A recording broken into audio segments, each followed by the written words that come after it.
Okay. So, hello everybody. Hello. We are up in the sky. Are you ready? Yeah, we are ready. We are Can ready you make like a a Freddy. countdown? You're ready like a Freddy? Okay. Then I'm calling it in. Okay, it's Yeah. a 3, 2, 1, go. We don't hear the game sound. Now we hear it. Thank you.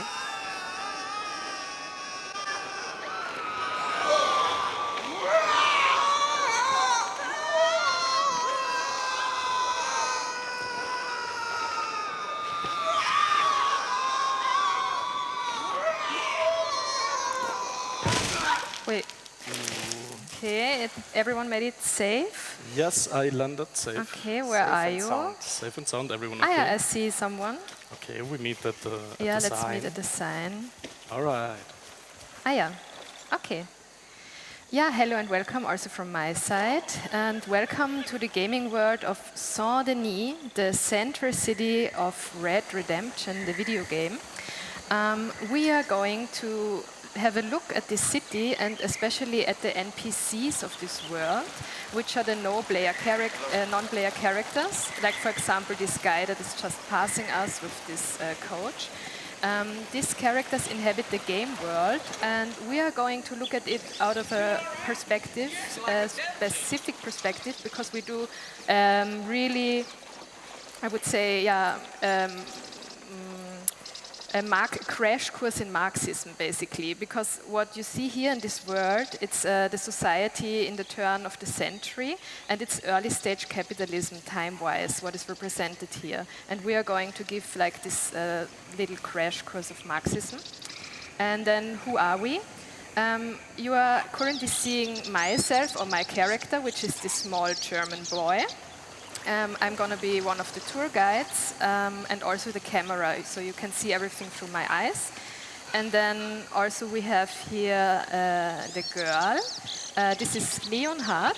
Hello. Leonhard has a special role in this tour because he's going to be our driver. He was selected for this because he's also the best driver we have. And then this robot here, this is Adrian. And Adrian is also going to be the DJ, and he's going to be responsible for the music during our tour. Hello. Okay, Leon, can you maybe get a coach for us? Okay, it's already here. So It's this is a landed red on- one. This is a nice coach. Okay, so we can just hop in. So we're gonna look at the city, Saint Denis, and we're gonna start in the mansion quarter. Yeah. We're So currently in what Uptown. You can yeah, see it we are- by the... Okay, yeah. Leonhard, by the way, is the best driver of the collective. Moment. We This already is- had some technical issues. Yes. I mean, this is maybe... So Okay, we are on track. Yeah. So yeah, this is Uptown. You can see it by the terrible big buildings. Okay, we go straight. yeah, we are here in the quarter of the rich people, of the wealthier classes, the owning class, and we are now observing actually what this ruling class people look like. Sorry, Okay, madam, yeah. sorry, No. it wasn't my intention. So, and how do they behave, and what's the purpose? So, let's Okay. stop here and go into this. Why is mansion. this cowboy shooting at us? Oh no! What? Okay. What? Let's take him. Yep. So, Okay, you have the cowboy. Okay. not this. He's still shooting you. Sorry, we don't want to have violence. I'm No, gonna no. look Usually there, violence is not our at this thing. building. Okay. That's why I'm cosplaying a little girl. Yes. So- Okay. Okay, go slow. We're here. So we are here in this, I would say, late 19th century mansion, and we are entering the backyard garden. Maybe we will find some bourgeois there. Yeah. Hopefully. Aber- We're a bit slow, but Yeah, it's we okay. can run, No, maybe. I think we. Yeah. So, We hello already guys. started. Here is a there's someone. gentleman. Oh, Okay, hello, let's- sir. Hi. What is he doing? He's reading the newspaper. In capitalism, the life of the owning class, or the bourgeoisie, consists of politics, arts, and leisure.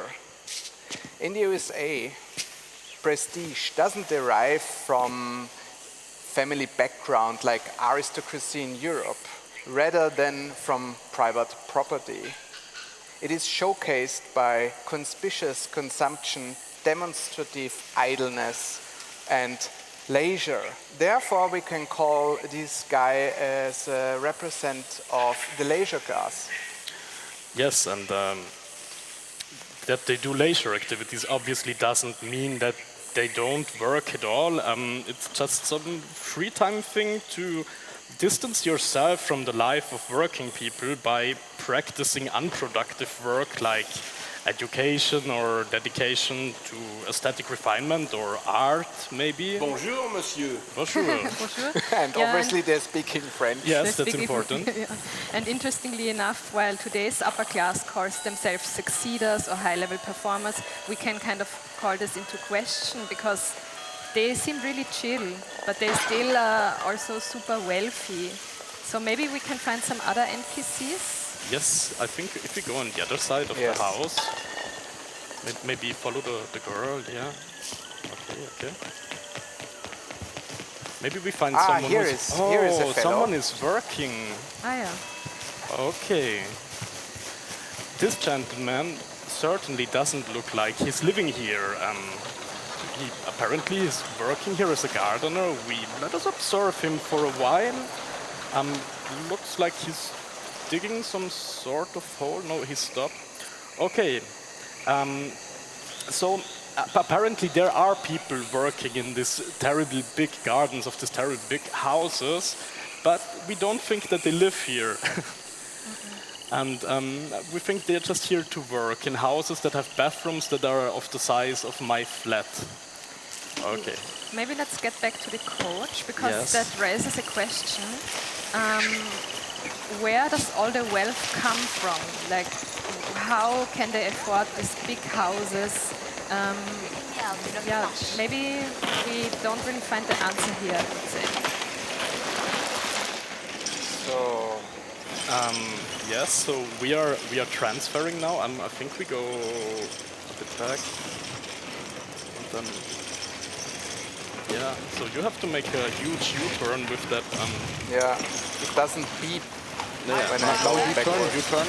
Okay, so Maybe some music. yeah, maybe some music. So we have a little transfer ride incoming. You can see. No. Sorry, lady. Yeah, Excuse me. it's your Leon is our fault. best driver. We already mentioned it. So we are going to listen to a song on the way from the Rosie Chain Gang. It's called the Southern Prison Blues.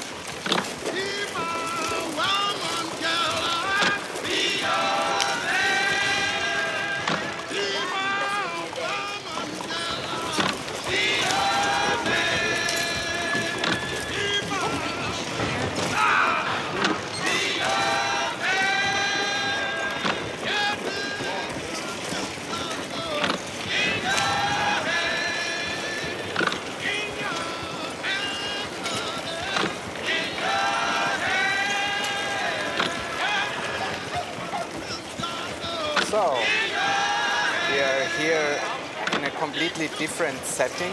We are in a completely different part of the city. Here is the other entrance to the city. It's nice jump. Thank you. I kind of landed on the It's, floor. it's the entrance to the factories, to the working places. We don't see any green here, any parks whatsoever. We instead see factories with their chimneys. And people do behave differently. They look differently. They represent workers. Let's have a closer look to the NPCs here. Let's follow me. Yeah. Don't run so fast, German girl. So, for example, this guy. What about this guy? He's working. Yeah, He's clearly working. yeah. And not all of those representatives of the working class actually working here, but he does. Some of them work even more than 14 hours and do a lot of work. Some never stop working. So we can ask who profits from this enormous workload. Yeah, I mean, obviously there's no land register in the game where we can look who owns all these factories and look that up. But obviously we can kind of connect it to the mansion we just been at and assume that it's belonging to the bourgeoisie, to the owning class. And they run these factories for one reason and one reason only, and that is to generate surplus value, as Marx would call it, or profit. So, yes, profit is the very core point of capitalist production. And this might be a good moment to drop a quite rather orthodox conceptualization of capitalism in three main regards. Regard number one would be the private ownership of the means of production, causing a social division between owners and workers. And key point number two would be the institution of a free labor market caused or shaped by the double free worker that we're going to explain later on. And key point number three is, and this is the very core point of capitalism, the dynamic of capital accumulation causing a profit-oriented conflict between the capitalists and most foremost an exploitation relation between owners and workers. So, as we said it already, the business owner wants the business to grow, to make profit. Therefore, the capitalist production cycle is following three steps that we briefly want to introduce as the dynamic of capital accumulation. And this also generates this very important contradiction, main contradiction, the Hauptwiderspruch by Marx. So he obviously stopped working. He's in a very interesting position. Okay, so maybe we go to the process of capitalist production cycle that Marx highlights in three steps.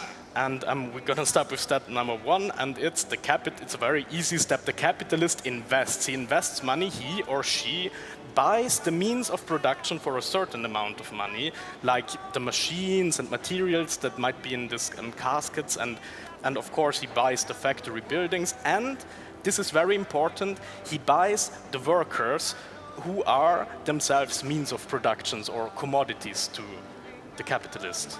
Yeah, exactly. As Adrian said it, to the owning class, and everything is means of production, even the workers.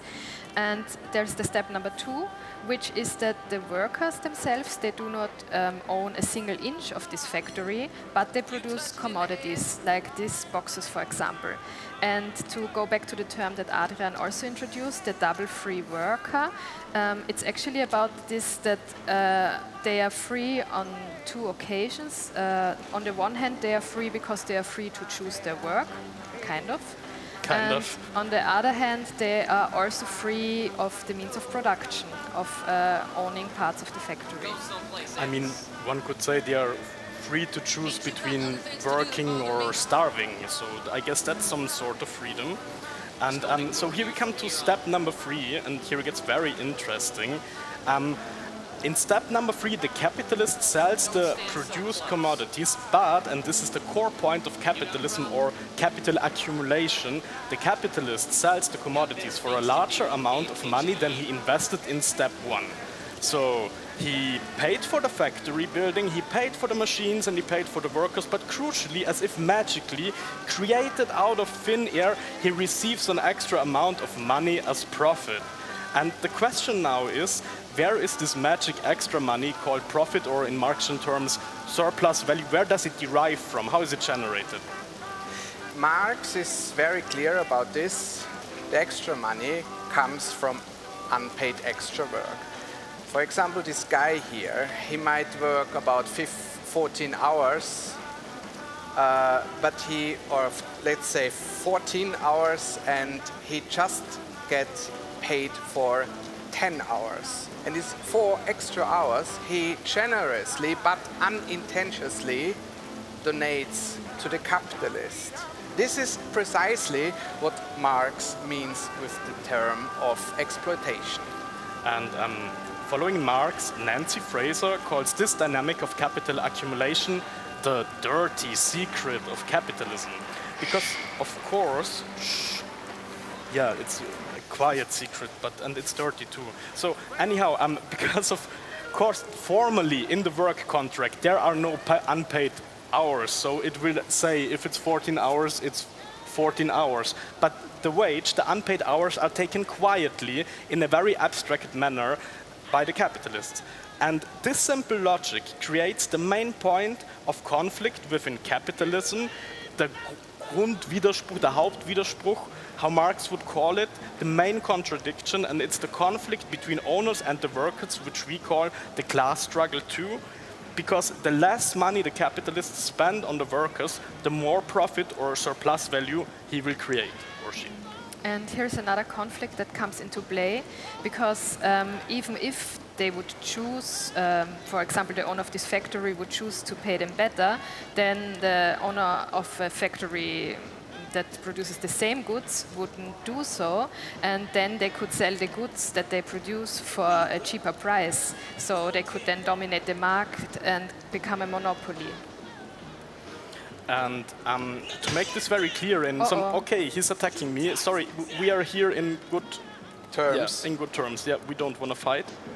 Okay, there is another one. Okay, maybe we leave this place. Yeah, the let's workers leave are the getting place. very hostile. Yeah, for some reason they revolt against us. Even if we are here to defend them. Yeah. It's exactly like the culture bourgeoisie, like yeah, us. maybe they don't want us. Maybe they feel like, paternalized. be friends with them. Okay. And, yeah, they don't like our bourgeois habitus. Yes, the good thing about being a robot is that it doesn't hurt too much. If But can you? let's go, no? I'm trying. Okay, I'm gone. Let's go. Let's run fast. Sorry, you workers, we didn't want no harm. Okay, so after we hopefully escape successfully, we will make a conclusion to the chapter of the... They're still running after us. I don't know. I don't want to That's look bad. back. Okay, German boy, run for the hills. No, there's no one. It's okay. Okay, But now I we lost. lost everyone. Okay, follow me, German boy. We run around the wall and make a conclusion to the factory chapter. Okay. Hopefully, we are not longer followed by these very angry workers. Okay, so around here, and soon we will be back at Leonhard. Oh, I will pick you up.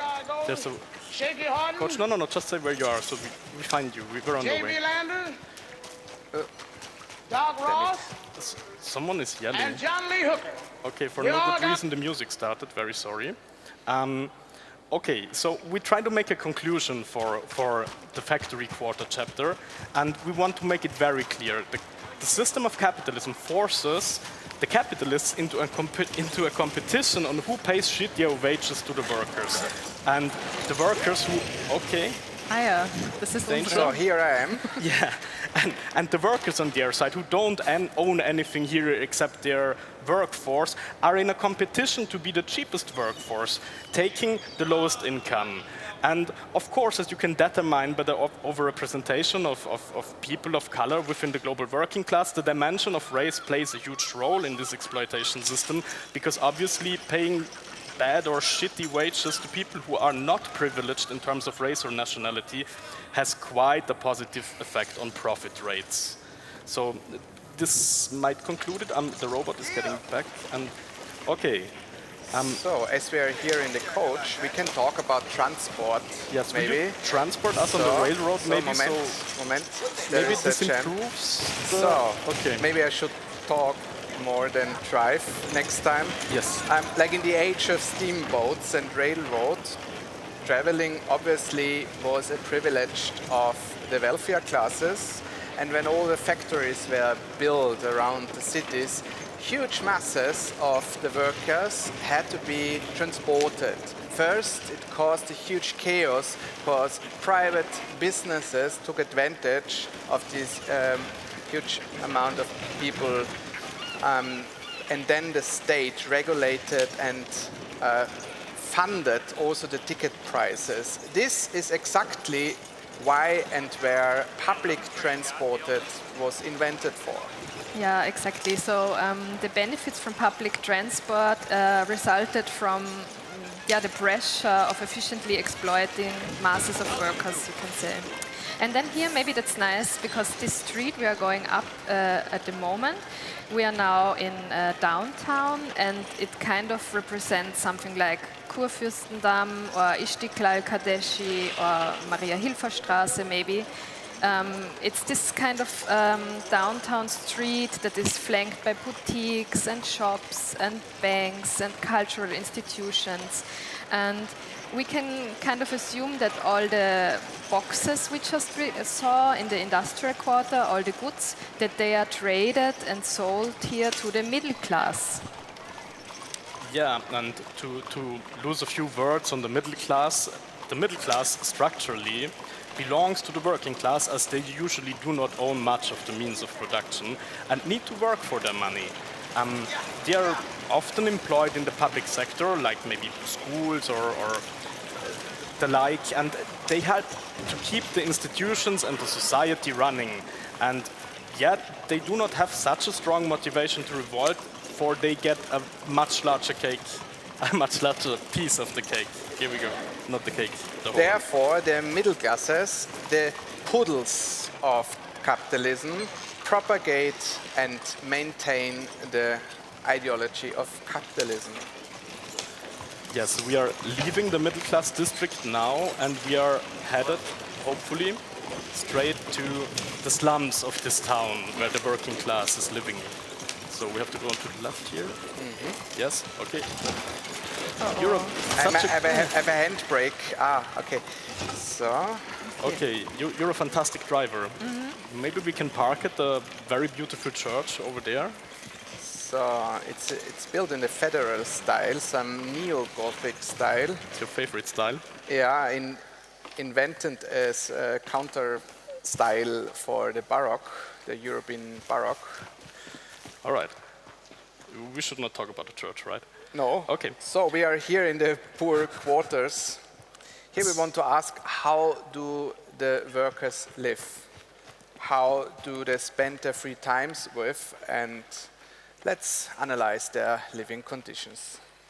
Yeah, obviously having the first district in mind with these really prestigious buildings, this looks quite different. It's more like small shacks, and the streets are not really taken care of, which is kind of interesting compared to that the people who probably live here take care of the garden of the owning class, but nobody maintains this district or takes care of these infrastructures and buildings. And what you can see here, the man sitting or kind of sleeping on the floor in the middle of the day, points at something, and it's that not all people from the lower classes work. Some, like him, lie around all day, and they are what Marx would call the industrial reserve army, meaning the unemployed. He probably pretty likely doesn't have a job. And the industrial reserve army has a very, very interesting purpose for labor and capitalism, and it's that there is always a huge group of people willing to take your job, and this puts a lot of pressure, obviously, on the people who are having a job, because you can lower their wages. And you will always find someone who's probably doing it for less money. I think we are not finding the woman we are searching for. We should make a walk. Are we making the parkour? Yeah. Okay, follow the German girl. No, someone came. Stop. Okay, Stop. I go back. Stop. Oh, yeah, she just sat down. She's here. She's here. Exactly She's ready to wash. Perfect timing. Okay, so obviously now we have our protagonist here to talk about the poor women and their work.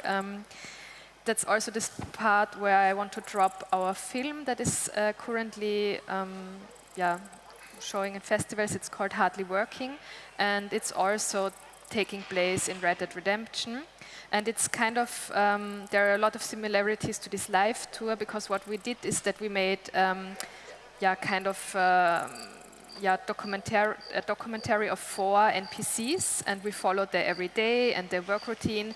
and made connections to late-stage capitalism and what work is how work is represented in this game. And the women of the poor classes, they really do nothing but work, and they have two options.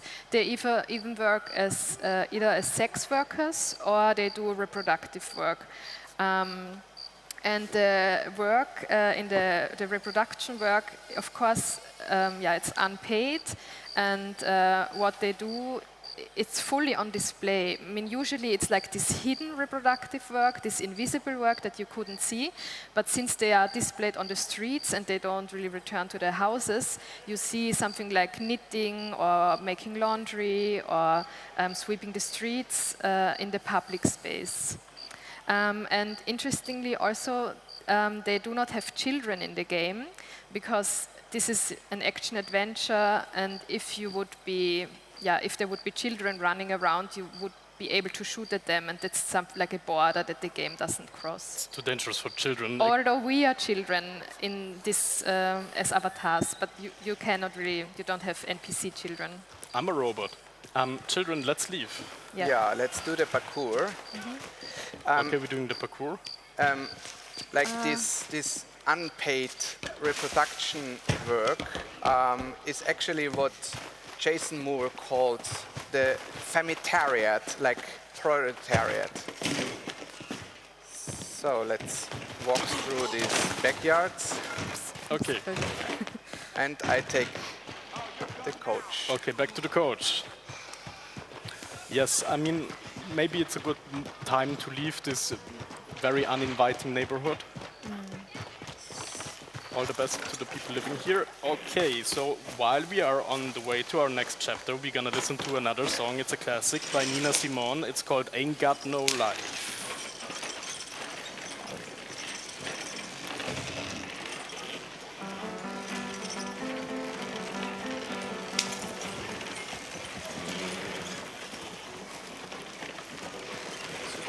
The music's a bit quiet. Oh, guy. No. Damn it. Entschuldigung. Go on, get going. Ain't got no money, Okay. ain't got no class, Oh. ain't got no skirt, Oh. ain't got no sweater, ain't got no This is our perfume, next step. ain't got no love, Okay. ain't got no faith. Just encountered the soup kitchen, kitchen. so we might take a short music break Yeah. and say something to the soup kitchen. This is a very interesting place. We can definitely try to answer the question, what happens if the people from the poor districts lose their jobs? Yeah, the sink and swim capitalism doesn't provide per se a framework for social justice. There are few liberal democracies in which the weaker parts of the society can go to hell. Someone else needs to take care for the poor to survive. In the USA, this role often is taken over by private initiatives or clerical associations who do this out of individual benevolence. I mean, this soup kitchen apparently is closed. I'm trying to get in, but it's not working. This welfare society or Salvation Army is called Saint Francis Welfare. And the Salvation Army, meaning these charity institutions, have a very important function for the capitalist society because it's sparing the ruling class from encountering the ugliness of people dying on the streets. Like, that's a very bad thing to watch. You don't want to watch someone dying in the street, so that's the minimum. And it has an even more important function. It's keeping alive the Industrial Reserve Army, because if you don't have them, then you can't use them as pressure against the people who are working. So, and you could use them later, of course. Maybe they are willing. Oh, to be Yeah. exploited at some point. Remember the Ever Given Yeah. accident? Ever given accident in the canal? Yeah, in the canal. Are we- I'm now having a Ever Given situation with This my is horse. indeed an ever given Give me a situation. sec. Okay, let's listen to some more Nina Simone. Let's keep the music up. Okay. Ain't got no mother. We are now driving to the Ain't glass got house. no father. Ain't got no brother. Ain't got no children. Ain't got no aunts. Ain't got no uncle. Can we have the music a bit Ain't got louder? no love. Ain't got no mind. I ain't got no country. Ain't got no schooling. Ain't got no friends. Ain't got no nothing. Ain't got no water. Ain't got no air. Ain't got no smoke. Ain't got no pictures. Ain't got no water. Ain't got no love. Ain't got no faith. Ain't got no God. Ain't got no wine. Ain't got no money. Ain't got no faith. Ain't got no God. Ain't got no love. Are we still on the... Yeah. Ah, here it is. It's The quite dark. greenhouse. But I used your lamp. Yes, I have recharged my Steam batteries. Via USB. Yeah, USB Steam batteries. That was a thing in 1900. Okay. Do you see enough? Yes, Okay. it's very comfy. Wow, the greenhouse. Such a fancy place. Algernon wasp. Exquisite. It So, says. nature, Nature. all around us. Capitalism shapes the concept of nature as a social construction. And now, this is the most important information for this whole, maybe tour. Climate change is not caused by humans, but by the class society. Mostly by the imperial bourgeoisie of the past 500 years. Nature represents what the owning class does not want to pay for. It's something which is for free. Categories like man, women, civilization, savagery, society, nature are ideological definitions from where racism and sexism derives from. According to Jason Moore again, these groups, including women and savages, or as the capitalists would have called them, savages or indigenous people, are what Jason calls the biotariat. Similar to the proletariat, they experience exploitation, extraction, and colonialism. And so, following Marx's analysis that the human workforce is ruthlessly exploited to generate the maximum amount of profit, obviously the same goes for so-called natural resources. The dynamic of capital accumulation does not care about ecology, it only cares about profit. Nancy Fraser stated something interesting on what Moore calls cheap nature.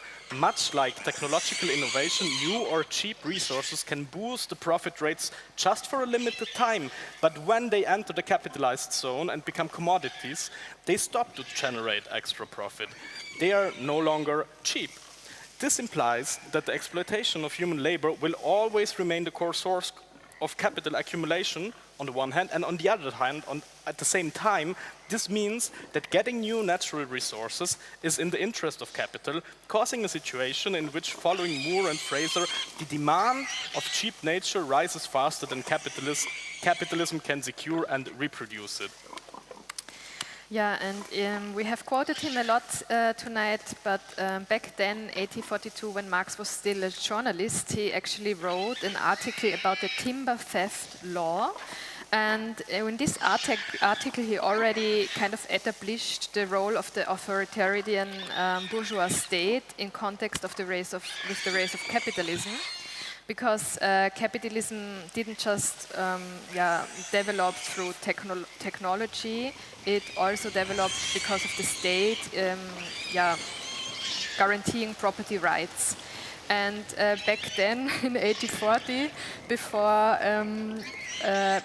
this timber theft law, people were able to collect all this firewood that the tree was shedding. And even though the tree or the land was owned by someone, of course, this was free to take. But after that law, there had really harsh penalties that took over. And it was no longer nature kind of deciding to get rid just of a branch and this being something to be able to take for free, but it became property. Kind of containering today that you also cannot just get food that was already put in the trash from supermarkets. And I don't know, maybe this is a good time to travel to the church and talk about the confusing relation between humans and nature, which are both definitely and indivisibly entangled with each other. And also, we will talk about how capitalist society appears as second or false nature rather than a human construct, which it is definitely. And on the way, where is our coach? The coach is here, follow me. Okay, we follow you. We have some other followers. I lost you. No, follow the pigs. Okay. Okay, yeah. No, I lost the pigs as well. Okay. Then we do some magic real quick. Oh no, I see you. Stop, German boy. Turn around. I'm here with the pigs. Ah, yeah. Oh, there is some bourgeois gentleman smoking the cigar. This is where you lose people in the blizzard. No? Yes, in the why is there a blizzard anyway? Maybe we change that. Yeah. Yeah. Talking about climate change, change it, please. I'm changing the climate. Yeah, it's perfectly fine now. Still. So, come on. Okay, yeah, we're coming to the coach. Yeah. It's over here. Yeah. Okay, come with us, friends. Ah, yeah.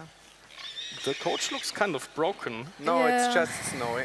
It's just snow? Okay. Yeah. That's okay. Yeah, we have overcome. Okay, while we are on the way to our next chapter, the church, we are going to listen to a fantastic song by Big Mama Thornton. It's called Hound Dog.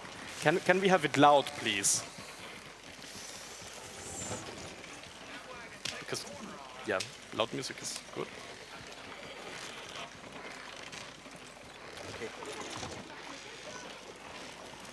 Okay, so we should skip things. Yeah, let's go We are directly to skipping the church. The church Yeah. apparently is not important. Yeah. Maybe we can go to the art gallery on the way. Yeah, let's go to the I art think we have gallery. time for that. Yeah, it's an art context, so let's not skip the art gallery. Yeah, we're skipping the church, but we're going to the art gallery.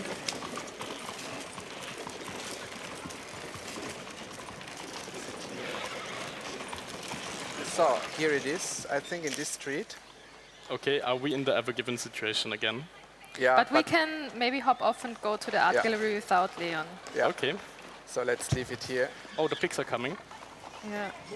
Okay, so where is the gallery? Ah, here, gallery. Galerie Yeah. Laurent. Yeah. So we can maybe think about all these here. injustices that we saw in this game, and maybe art has an answer for that. Do you think? Maybe art has an could answer. have an answer. I mean, art can be subversive and can be game changing, right? Yeah, let's see. Nope, there's nothing there. It's an empty void. Yeah, empty Oh void. no, the pigs are running into it. Maybe we should follow. Maybe we find some transgression in there. Yeah, let's follow. All right. Okay. What happens? Okay. Is art saving? No, everything is like before. Art didn't change it. Okay. Where we had been before. Yes. Okay, yes. yeah. Oh, the It's the pigs same are coming out situation. of the gallery. The pigs Yeah. are well. Then let's go to our last stop, no? Yeah.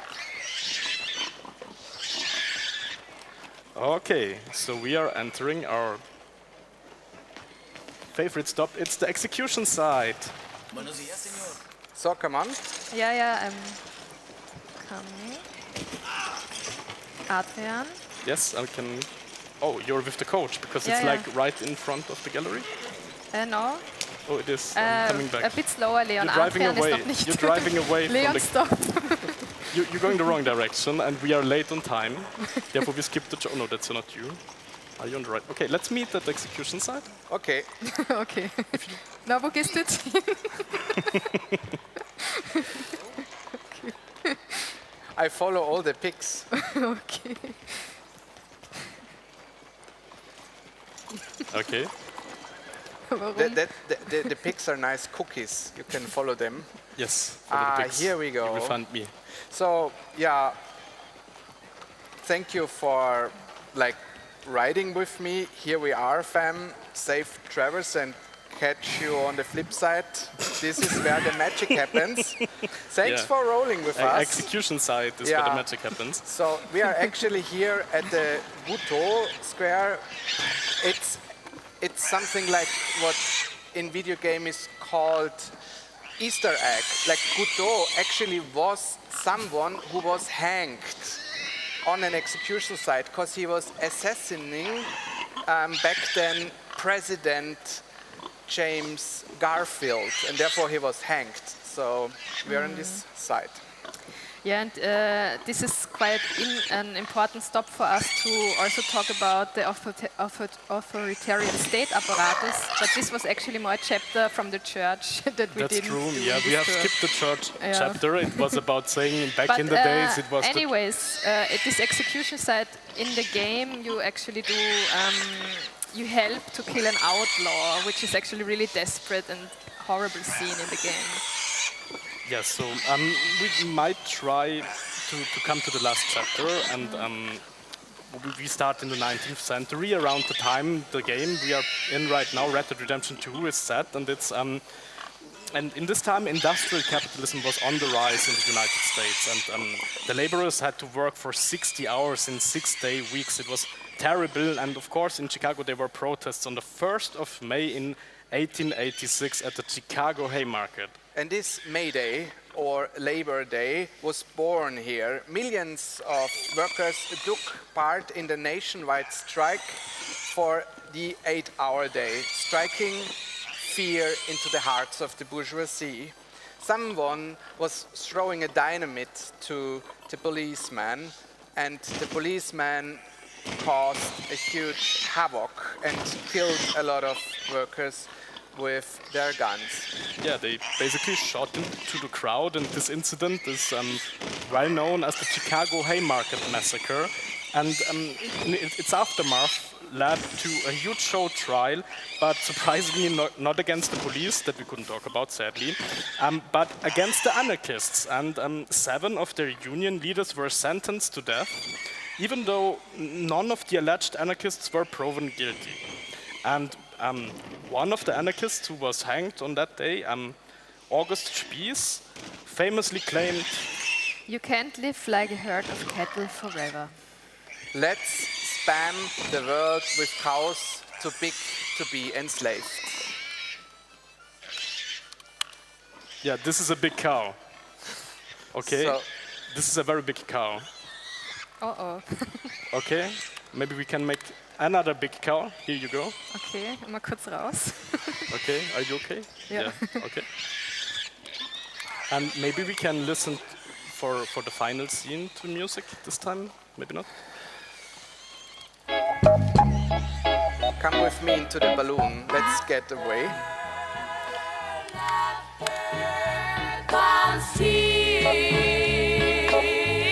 I'm just adding 1 or 2 cows.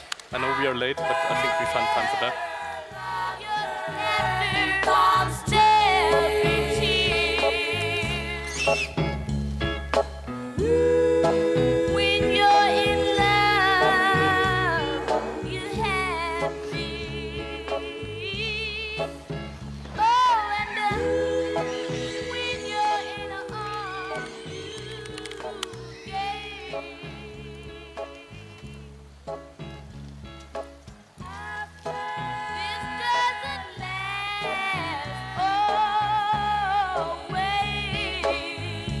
Always.